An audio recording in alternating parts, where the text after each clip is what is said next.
ઓમ શ્રી ગણેશાય નમઃ. ઓમ શ્રી ગણેશાય નમઃ. ઓમ શ્રી ગણેશાય નમઃ.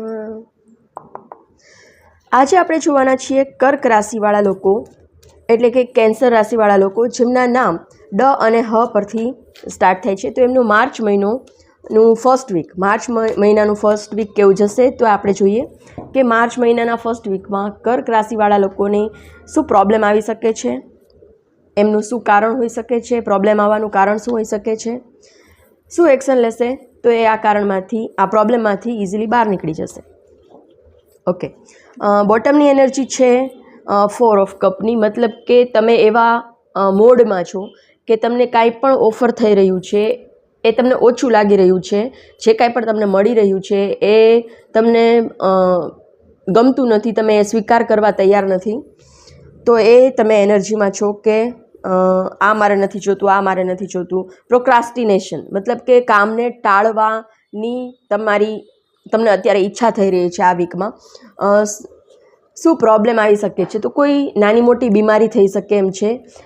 સરેન્ડર મોડમાં છો, ડિવાઇન ઉપર બધું છોડી દીધું છે કે બસ હવે હું થાકી ગઈ અથવા તો થાકી ગયો, તો એ તમને રેસ્ટની જરૂર છે. નેક્સ્ટ વીક મે બી એવું હોઈ શકે તમારું કે તમને રેસ્ટની જરૂર પડી શકે છે. તો એનું કારણ શું? એનું કારણ છે ધ હેરફન્ટ, મતલબ કે તમારે જે કરવાનું હતું તમારી હેલ્થ માટે, તમારા ફાઇનાન્શિયલ લાઈફ માટે જે કાંઈ પણ તમારે કરવાનું હતું એ તમે કર્યું નથી, તમે તમારા પર ધ્યાન આપ્યું નથી, તમારી કેર કરી નથી, એટલા માટે તમે આ પરિસ્થિતિમાં છો.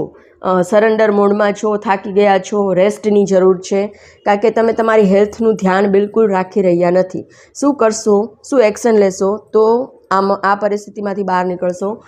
તો બહુ જ સરસ કાર્ડ આવ્યું છે. 6 નંબરનું કાર્ડ છે, શુક્રનું કાર્ડ છે, વિક્ટરીનું કાર્ડ છે.